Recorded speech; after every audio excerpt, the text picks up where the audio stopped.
voici invité à une nouvelle odyssée de la conscience, à ce voyage intérieur à travers ce grand texte de Nag Hammadi, ce grand texte découvert récemment, en 1945, dont je vous propose une nouvelle traduction et une nouvelle interprétation.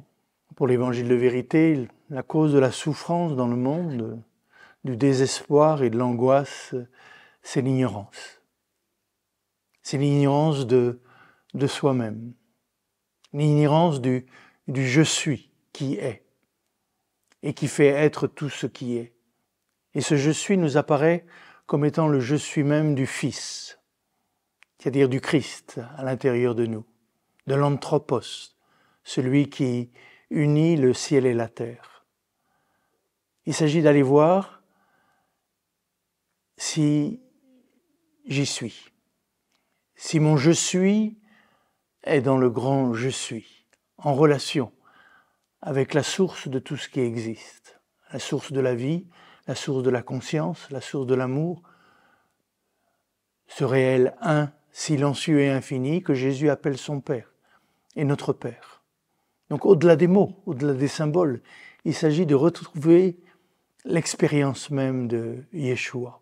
Et c'est en demeurant au cœur de cette expérience que nous pourrions traverser toutes les épreuves que la vie ne manque pas de nous donner, au niveau personnel, au niveau collectif et au niveau cosmique. Faire l'expérience de je suis qui est la vie en nous, la vie infinie.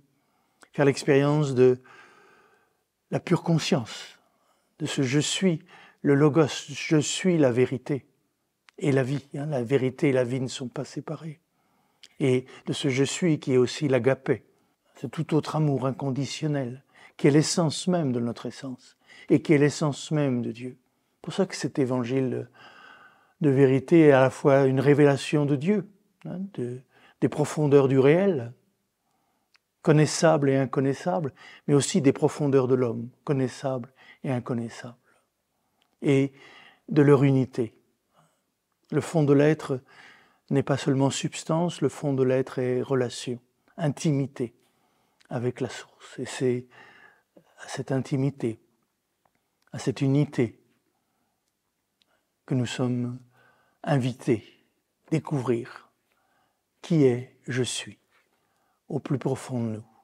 Et à ce moment-là, nos actes peuvent être différents, peuvent être justes, accordés à la source même de tout ce qui vit et respire, quelle que soit l'épreuve que nous avons à traverser, quelles que soient les tempêtes, les tsunamis, l'épaisseur des vagues.